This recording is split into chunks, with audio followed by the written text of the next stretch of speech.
The topics and opinions expressed in the following show are solely those of the hosts and their guests and not those of W4CY Radio, its employees, or affiliates. We make no recommendations or endorsements for radio show programs, services, or products mentioned on air or on our web. No liability, explicit or implied, shall be extended to W4CY Radio or its employees or affiliates. Any questions or comments should be directed to those show hosts. Thank you for choosing W4CY Radio.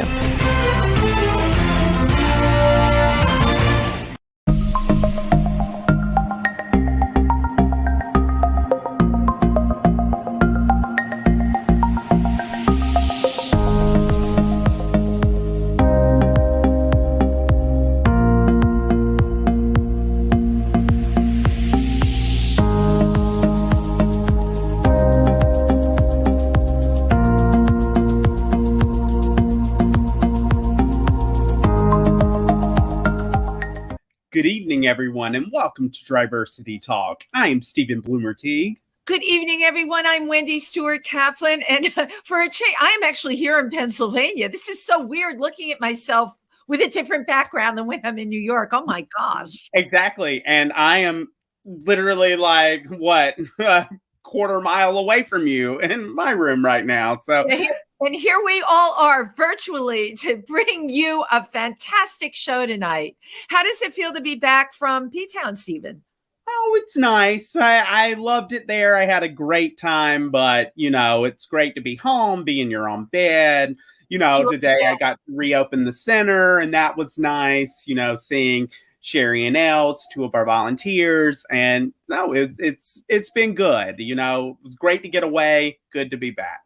Well, it's fantastic to have you back. Now, I need to know, were you affected at all by Mercury being in retrograde? Because Lord knows I was. Well, so here's an interesting story.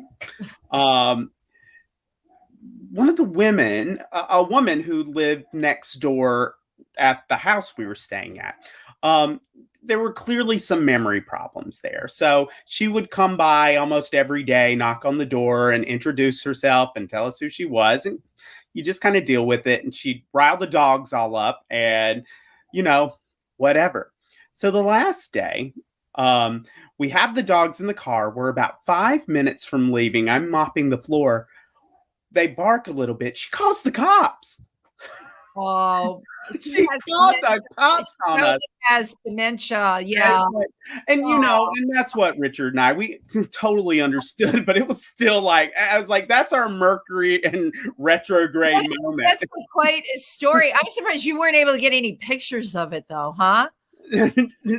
What pictures of the police coming? Oh no. Well, that was all Richard. Thank goodness. I'd have been a wreck. I was in the house happily mopping and wow. Didn't even know this happened. Were the cops cute? If they were, I was not informed of that.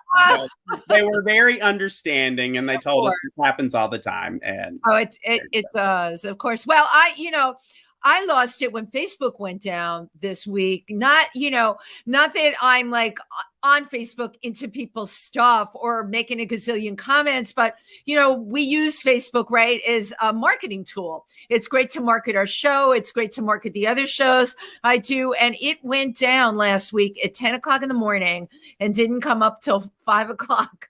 And I'm like, it was freeing. That's what it was. It was actually freeing. Can you imagine? Because all of a sudden, like you weren't sucked into your phone or, you could look out the window and look at nature and start to really appreciate things instead of having your head buried in your stuff all the time. Yeah. There's always a silver lining to just about anything. Even the great Facebook crash of 2021. Great Facebook crash. So we've got some upcoming events to tell our audience about. Yes. And one is coming up tomorrow night at 8 o'clock. We're having our quote unquote first Friday event, even if it's on the second Friday this month. It's at the Water Wheel. If you're interested, go to triversitycenter.org, go to our events page, find out more information, shoot us an email, let us know you're coming, let the Water Wheel know you're coming, and we'd love to have you, and it'll be a lot of fun. And Dan Ingvaldson, one of our all-time favorite performers, will be there. So we're excited. And you can order tickets for our Halloween party, October 30th. Go to our beautiful brand new website. And it's super easy. I have to tell you, I love that feature. It is super easy to order tickets on it. You know, that's important. Yep. I mean, I love that new site. That's all I can say. I'm glad we have it. It makes life so much easier. But so please make sure you do that. Yep, the Masquerade Ball for All, and we'd love to have you. So just go to our events page again for more information on that, triversitycenter.org. And we, again, love to have you. So tonight, keeping in the line of things and the way we do this show, we, of course, have a very heated topic. Okay, most people do not know that if someone points a finger at you and says that you didn't disclose your HIV status, even if you did, that you can go to jail. I didn't know this. A lot of people didn't know this. And yet this is something that happens. We are very proud tonight to have on Kevin Lish from the Sero Project, which focuses on ending HIV criminalization and incarceration, as well as raising awareness and educating through mobilizing advocacy. So without further ado, Kevin Lish, come on in. Well, hey, how y'all doing? We are great. great. How are you? Doing great, thank you. Happy to have you here tonight. You are going to be a well of information on HIV criminalization, which even, you know, I've talked to people in New York City about this, some incredibly well-informed people. People do not even know that this can happen. So I'd like to start out by, let's talk about the Sero Project and how you got involved with that. Okay, that's a great story because it actually has a local Milford twist. I am also on the board of Pocatello, Idaho's LGBT center called All Under One Roof, and I was asked to sit on a prep panel in March of 2016 at our Ryan White Planning Council meeting, and the speaker before me. It was kind of funny. They had not done a green room thing where they tested their equipment before everyone started, and the projector wouldn't work. They couldn't queue up the videos, and he just went for it and did a great presentation about one of Sero's board members, Carrie Thomas, and he finished. And before our prep panel started, I walked out. Followed him out in the hall, and I said, "Hey, I'm Kevin Lish. I've been living with HIV for probably 18 or 19 years then, and I need to help." And it turned out it was Sean Strube. Wow. There's Strube.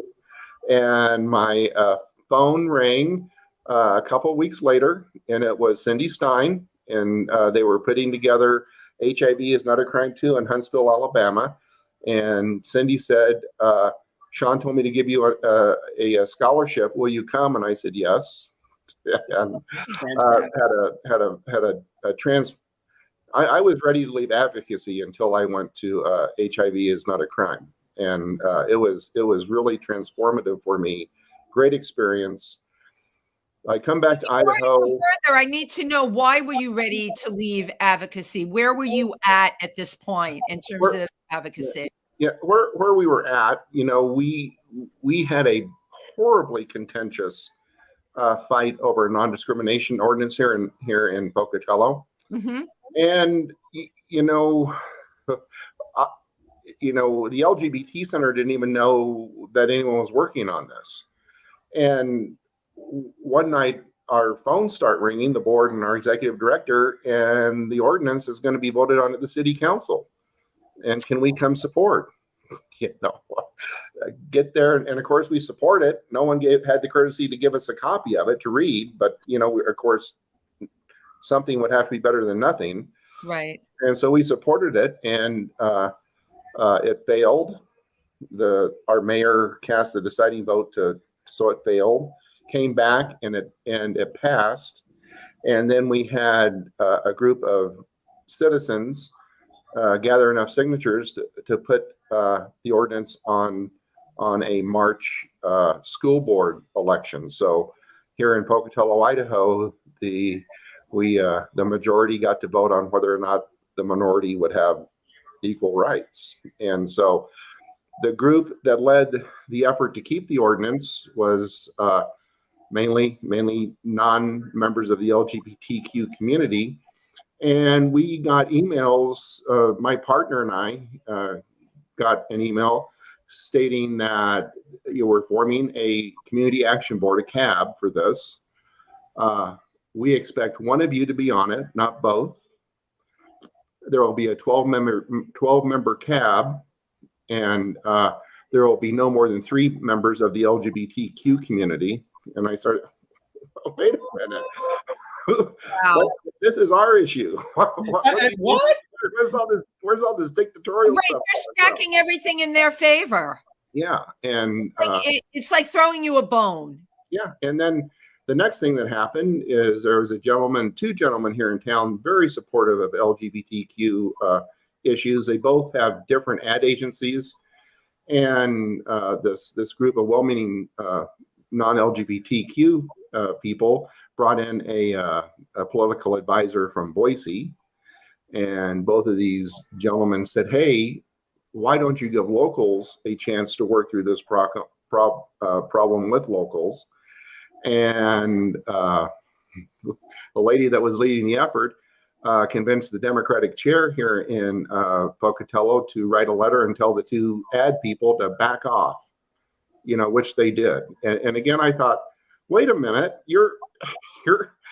this is my community. You don't get to, what gay or transgender person decided that we don't want the help of these 2 local ad agencies? Right. And so, long story short, we ended up, it went on the ballot, had a vote, and we kept the ordinance by 58 votes. It was super close. We outspent them like 12-1. Wow. They had a budget of 11,000. We spent 160,000. Wow. And we only, I say we, I didn't call that a win. I call that a luck. 58 votes on that kind of discrepancy when it comes to spending is not a big win. I have to imagine that's a little strange, because usually the right, if there's one thing they can do, is throw a lot of money into something like you're that. right. That's very fortunate.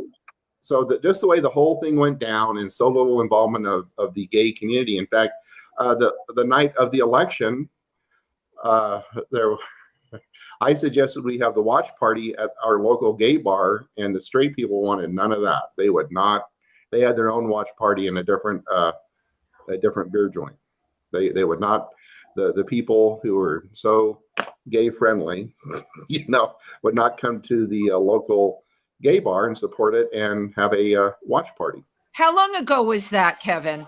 It was in 2016. So when I got to Hynack, I was thinking I can't do this anymore. And I don't blame you. I'm thinking, has it changed in the area of the country you're in since then? That's a really bad story, by the way. It's a horrible story. Pocatello is now one of, I believe, 14 cities that have non-discrimination ordinances. A group in Boise has tried for maybe 10 or 12 years to do it on a statewide basis and just can't get it done. Right. But so I don't know if it's changing, but at least, folks here in Pocatello have it. But, when I got to HIV is not a crime 3, the first morning I sat down, and the first plenary was Nana Khanna from Positive Women's Network talking about intersectionality and how important it was, and that really hit a stride. And then Colorado had just modernized their HIV criminalization law, and the effort was called the Colorado Mod Squad, which I love it. love Mod that. Squad. Yeah, and the 2 ladies that ran the Mod Squad, Barb Cardell and Carrie Perry, the next plenary was the importance of meaningful involvement of people living with HIV, and or MIPA, MIPA, and those two plenaries that kicked off Hynack 2 kept me in advocacy, because I was now able to verbalize what was frustrating me so badly that I couldn't before. The fact that, through intersectionality, we all need to work together or we're going to lose. And 2, hopefully I like to think of MIPA also as meaningful involvement of people affected. I don't understand how me as a gay man can run a trans support group. I think, we need to, if a center's going to have a trans support group, sure, the center needs to fund it, but, we need to find the right trans person to run the trans support group, because, what I can tell you what I can give you insights about it being a 60-year-old white man living with HIV, but I am no more qualified to run a trans support group than I could fly to the moon. Well, you have brought up an issue, that we've discussed as well, and it is, though, even where we are, sometimes hard to find somebody to run that support group. That's right. A big issue. It's finding people. I know we've gone through that at Triversity, finding the right people to do that, and people that you find the right person, you think it's the right person, and then the other people in the support group are bitching and yelling about I can understand why you get disheartened. I too sometimes get disheartened, but at the end of the day, when something really incredible happens and you are able to affect somebody, it's everything. Yeah, it really is. It really is. And, but it's time. It's time that, I like to throw on a Halloween costume, and God knows I partied. I have partied a lot. I came out when I was around in my early 20s, around 20. And so you were in college when you came out. Yeah. And that would have, I graduated in 1980. So, I was on the, I came out at the tail end before HIV. Right. And so, I had plenty of fun. But, things are getting kind of scary again. And we have got to all learn to work together in this community to make sure that none of us get left behind. Absolutely. Because I don't think the other side is happy with some of the advancements we've had in the last few years, like gay marriage. Absolutely not. Okay. So Kevin, just to back up a little bit. So you talked about that you went to HIV is Not a Crime 3, which I think sounds like a kind of kick-ass movie. But what is HIV is Not a Crime? Yeah, HIV is Not a Crime was something that the Sero staff thought of. I think I know Sean was very involved in the two women that really got HIV is Not a Crime 1 going and made it so successful were our managing director Tammy Hott and Cindy Stein there in Milford. And so it is a 3-day training academy. It's a national training academy. Sero raises enough money to usually when we are able to do it live, when there's no COVID, to have around 100 to 150 paid scholarships. We pick, we always hold, Sero always holds it on a campus. And we live in dorm rooms. We get a meal card and eat dorm food again. Back in the university. And so everything is housed there. It makes it affordable to give that many scholarships out. And then we let the people living with HIV community submit abstracts, and we build a list of plenaries over the next 3 days and also breakout sessions. And then HIV 1 and 2 were handled that way. And after HIV is Not a Crime 3, we brought in some national partners to help with the planning. They are now the U.S. People Living with HIV Caucus, the Positive Women's Network, the Transgender Law Center, and Positively Trans, and Thrive SS, just a kick-ass organization in Atlanta, Georgia, that provides a lot of service for Black men living with HIV in the South. And because we wanted to make sure that everyone was being fully represented, and there was something at HINAC for everybody. Right. And it went really well. We just finished HIV is Not a Crime 4. It was virtual this year. The staff all came to Milford, and we ran it out of the Hotel Frocher. Love it. I'm going to pat our staff on the back. We did a great job.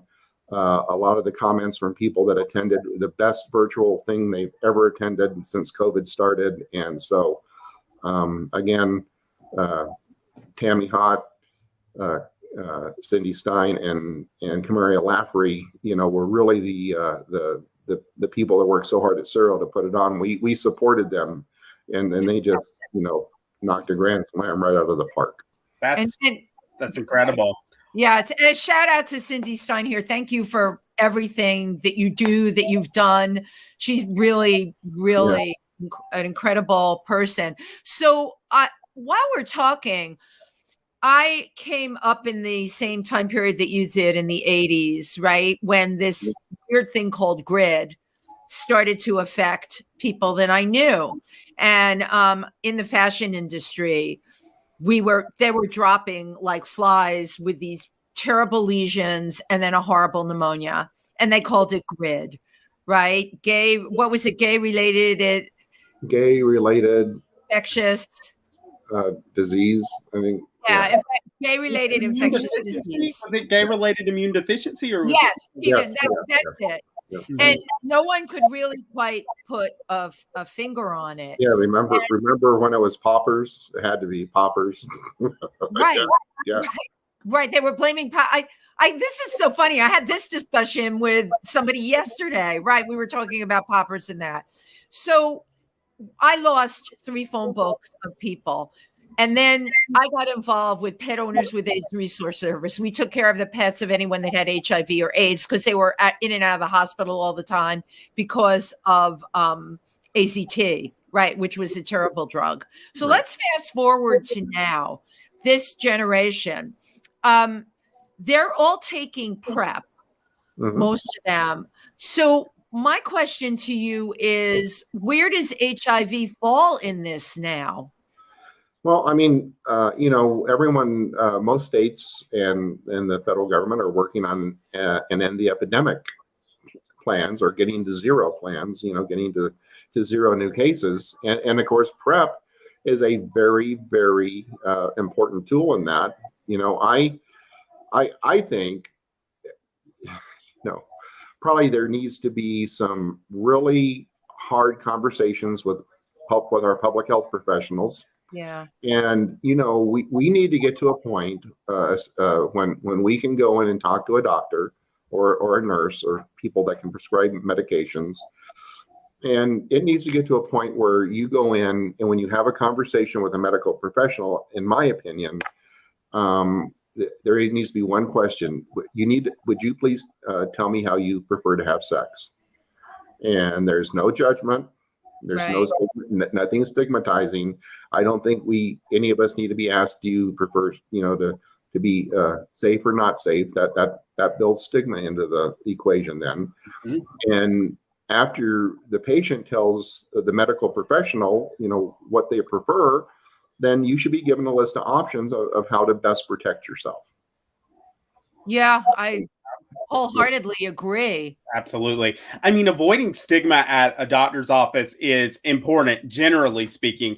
I mean, I swear I don't want to go to the doctor's office because I don't want them to tell me I'm fat. It's like, I'm well aware of my weight. And so, but I mean, and that's kind of joking, but true. And so when we come to things that are very serious, like how you engage in sex, I mean, people are afraid. You get one doctor wagging your finger at you, you're never going to want to talk about it again. Yeah, and you're not going to go back. And we had a board member for 2 or 3 years who is a doctor here in Pocatello, and he also runs the residency clinic. And it has been his mission in life for the last 12 years, and until he decides to retire, that he's going to teach young doctors how to have a non-stigmatizing sexual health consultation with patients. Right. He has fought his community healthcare clinic to get all the different type of binary, non-binary definitions on their intake form when you fill it out. And he expects his residents, when they leave, to be able to do this. He said most doctors, especially of his generation, cannot have a will not and have no desire to learn how to do that. And that's not just for the LGBTQ community, but for any of their patients. They do not want to have sexual health discussions with their patients. And that leaves us all at risk of any STI, whether it's HIV or any other, because, well, if you can't go to your doctor, where are you going to get the information to protect yourself? So I wanted to ask you, in terms of incarceration, Mhm. what can you bring us a scenario of what would happen that would cause somebody to be put in jail for? What is the average that you can be put in jail for if someone fingers you and says this person did not disclose their HIV status? So here in Idaho, our current law, which was passed in 1988, Idaho Code 39608, we're very familiar with it, and it's a felony conviction. A felony. Felony. It's a 15-year prison sentence and a $5,000 fine per sexual incident. Jesus. Sorry. I know. Yeah. So, if let's say it's a bad breakup and one partner is living with HIV and the other one is not, the partner here in Idaho not living with HIV could go to law enforcement and say, my partner never told me he was living with HIV. And unless that partner can prove somehow he disclosed here in Idaho, you are going to be under jeopardy of 15 years per sexual incident. And I think the point here is how can you prove what conversations that you've had with somebody? You can't, and any vindictive partner that really wants to destroy somebody's life can turn around and say, well, I was never told. Anybody can say that. Never. So my question is, how does this hold any weight, and what's being done to change these incredible laws? Yeah. So that's the main focus of Sero's work. We have, again, two of our staff, we all support this work, but two of our staff, before COVID and once it's safe to really travel again, Tammy Hott and Kamaria Laffery, they participate and act what I would describe as technical advisors to different state coalitions working on this. Sero does not go in to run the show. Sero goes in to help guide states and be a source of knowledge to make some really tough decisions on how to best minimize HIV criminalization in the state. We had quite a few states modernize this summer, Virginia, Missouri, and I know I'm forgetting a couple, and then Illinois, they actually repealed their HIV criminalization law. Now, that is the first huge decision that a state coalition has to make. Right. And a lot of it has to do with your political reality on the ground. I understand why Illinois went with reform. They're a fairly blue state, and I'm sure if you would talk to Timothy Jackson and the other people in that state coalition, they could tell you the very in-depth discussions they had on why repeal is right for Illinois. In a state like Idaho, we are going to go the reform route because, again, being so red and so conservative, repealing our law would then mean that prosecuting attorneys, all 44 of them in our 44 counties, could use their imagination to charge people any which way they wanted to. Wow. And so we would rather reform our current law, get rid of the disclosure portion where you cannot be in prison for disclosure, hopefully make it a misdemeanor, and bring it back into par with the rest of the sexually transmitted infections. Idaho's code chapter 39 actually has 11 chapters. I'm trying to, I can't believe I can't Chapters 1 through 9 were written in 1921. They are 100 years old.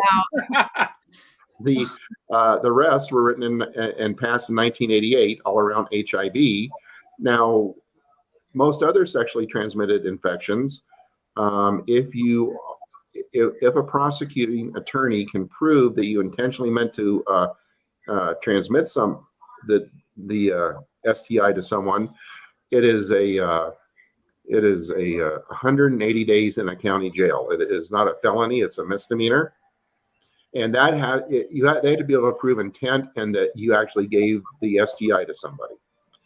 If they can prove intent but no transmission, then it's 90 days in the county jail. And again, a misdemeanor. And so, we have 100 years of track record of why that has worked well for Idaho. The 90 or 180 days in the county jail rather than a 15-year felony conviction sentence. Yeah. So hopefully when we get to the legislature, we'll be able to use that 100 years of successful past history to argue that, we need to bring HIV into line with the other diseases under STI. And then hopefully prosecuting attorneys, of course, have budgets just like the rest of us do. When they take a look at that, they're going to think, oh, hell no, I am not going through a big old expensive trial for a 90-day misdemeanor, or a 180-day misdemeanor. So hopefully we'll effectively put the prosecutors in a cage and achieve no new convictions or even people getting charged by a reform tactic rather than a repeal tactic like they did in Illinois.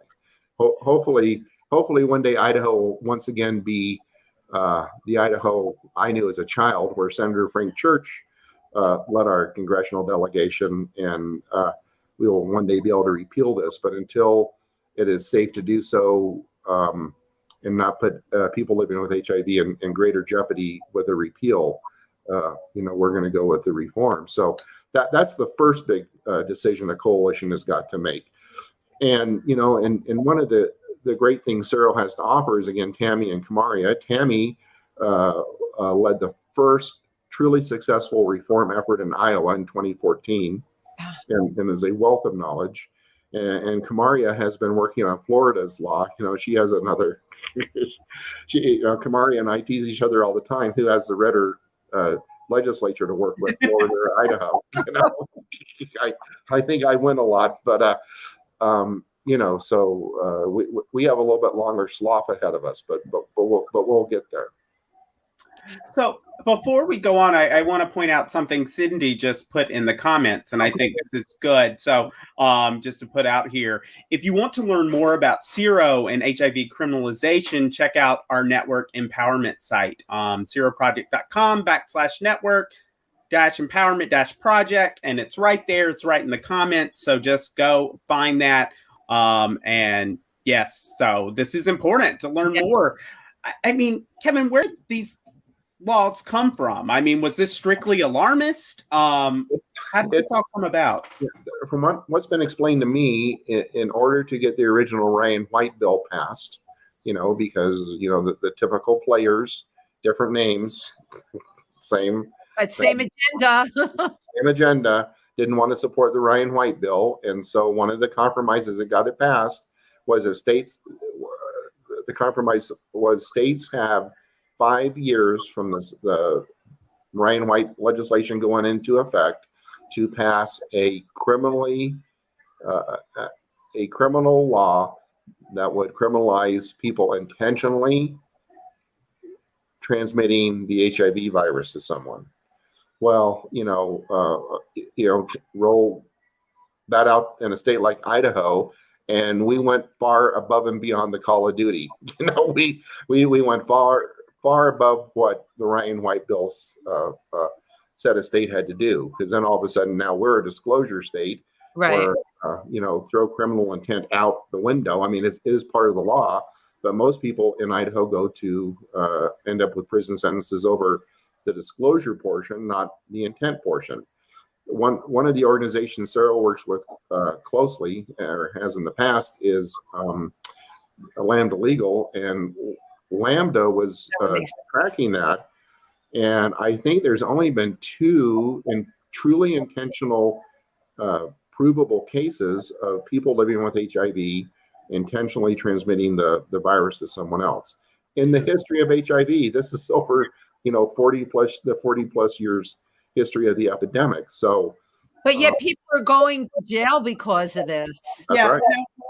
I mean, I back up because I think on the face of it, I think people would agree that you shouldn't intentionally give someone any sort of disease, and especially if we're talking the 80s, a disease that almost certainly carried a death sentence. But this is where law nerd knowledge comes in, and the topic of mens rea and what it means to intentionally do something. And yes, saying that you had sex with someone to intentionally give them a disease, that makes perfect sense. That is wrong, and I think we can all realize that's wrong. But then these states are going, like you said, above and beyond, and then it's not an intent to give a disease, it's just a failure not to disclose, and where the standard is greatly different, because that could theoretically be mistakenly, sometimes I'm not the brightest bulb in the socket, but I am smart enough. I am smart enough that if I were a prosecuting attorney and I wanted to charge someone under one of these laws, let's take Idaho's laws for instance, why in the name of hell would I go to all the work to build a case around intent when I can use the disclosure part and it shifts the burden of proof to the accused from me, the prosecutor? I can order a cup of coffee and put my feet up on the desk and check out Facebook, and not, my job is done, because then the person I've charged has got to figure out how they're going to prove they disclose their status to the sexual partner that's accusing them of not disclosing their status. Yeah, it flips innocent until proven guilty on its ear. Yeah, and really. That's one of the major problems with these laws, and the fact that, as we spoke prior to going on air, in most states, one of the largest grabber of money in a state budget are public health professionals, as they should be. And I do not understand fighting any communicable disease with law enforcement rather than public health professionals. It makes absolutely no sense. Yeah, and as far as intentionally infecting someone, do we really want to go down that rabbit hole? I mean, again, Cindy, another one of Cindy's really important jobs is tracking possible legislation in all 50 states. She uses a program called Bill Tracker, and I believe she told us at one of the staff meetings that New York State, Wendy, was considering criminalizing all infectious disease. Oh my God! Maybe I will move to Pennsylvania full time. Yeah, I mean, so we're going to criminalize people for giving each other a cold or the flu? I mean, Come on, people, take a breath. Okay, let's take it one step further. Let's talk about the pandemic. Somebody knows they have an active infection, because I've thought about this a lot. Someone knows they have an active infection and they're in a small space with somebody else, because you could say the same thing, right? They didn't disclose it. They were asymptomatic. This person ends up getting COVID. It's the same situation. They can turn around and say that person gave it to me, but you cannot prove it. And what this conversation is making me think is anyone can point a finger at anybody unless we start to get laws on the books, all right, where that can't happen. Right. Yeah. And I mean, I have no problem with law enforcement. I think we need some really innovative reforms for law enforcement. I don't understand why police officers are sent out to deal with someone who has mental health issues who's off their meds. I don't. I mean, terrible that they send police officer, right? Why do we expect our police officers to know? And why do we want them trained? Yeah, I don't. We have mental health professionals for that. Right. I don't understand why we would ever take a public health issue out in the hands of public health professionals and turn it over to law enforcement. It just makes absolutely no common sense. It just puts marginalized communities at risk for something that they should not be at risk for. And I mean, and like you said, it's the bad breakup. Right. Your life could be ruined because of a bad breakup, because you have sex countlessly with someone, and if this is per incident, and then they make this blanket claim that you never told them, and then it's your responsibility to prove that you did. I mean, any bad breakup could turn into a nightmare. Right. Yeah. But I think as we talk, you're talking about marginalized communities. Wouldn't it make sense for those are the people that they would go after? You know what I'm saying? It's completely discriminatory. But I was going to ask you, from your experience, Kevin, of people that have been incarcerated, the portion that is trans, the portion that is Black and trans. What do you know about that statistically? I am not sure about the statistics for the trans population, but by far, Black and brown folks are much more caught up in HIV criminalization laws than white folks. Definitely.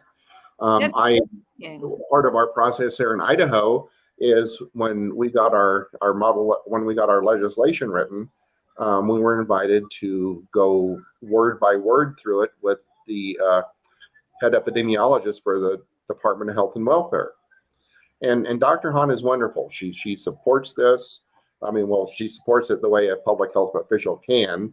They can't be seen to lobby the legislature here in Idaho, but she understands that laws like this they kind of handcuff her in what she can do to really take active steps to end the epidemic.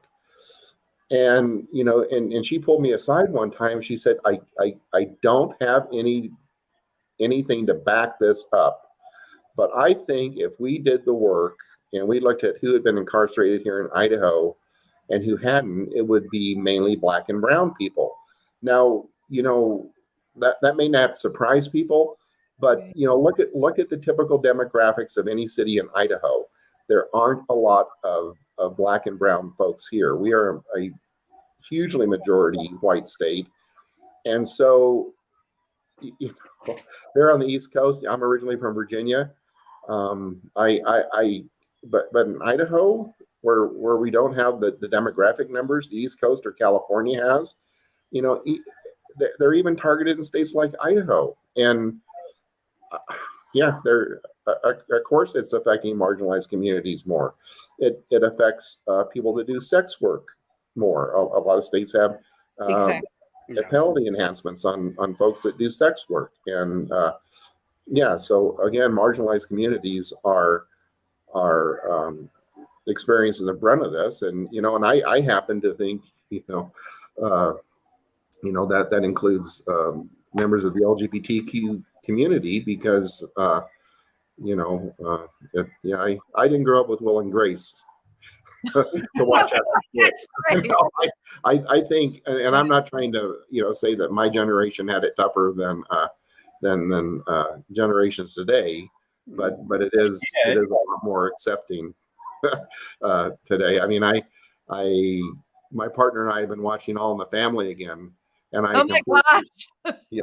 had completely forgot that Divine was on an episode of All in the Family. And I can't believe that. I love Divine. Yeah. So, as Archie gave her mouth-to-mouth resuscitation, and then found out that Divine was a drag queen. So that's the only thing that I can remember from growing up, because I would have been a teenager when we were watching that as a family. That's the really only reference that I can remember seeing on TV. that represented what I knew I was, even in high school. Yeah. Do you also think criminalization has got to do with an older demographic? Like within the cases that you know of, a younger demographic as compared to an older one, because the kids are taking PrEP, a lot of them for the most part. And it still amazes me how many people in their 20s really don't have a grasp of what HIV is. That clueless. What is your opinion on that? That would be something really, and if Cindy is still watching, if she put the answer in the chat for me, Cindy, if you know this, but I think that one of the reasons that we, my gut is telling me, yes, it's an older demographic, mainly because I was diagnosed in 1997, and I had no idea that Idaho had this really restrictive law until March of 2016 when I heard Sean speak in Boise. And so, I was patient 3 in my Ryan White clinic. I've been living with HIV long enough that there was no Ryan White clinic. The first, I remember when we got a nurse, and then I remember when we got case managers. So, especially back in the early days, there was just, not the support that we have now. But I think that case management could do a much better job of making sure people living with HIV are aware that these laws exist in the states where they still do. I would have to totally agree with you. So because people are not aware. Yeah. So Kevin, back up a little bit. I think most people would know who Ryan White is and why he is important. But could you tell us more about Ryan White and the Ryan White Act? Of course. Sure.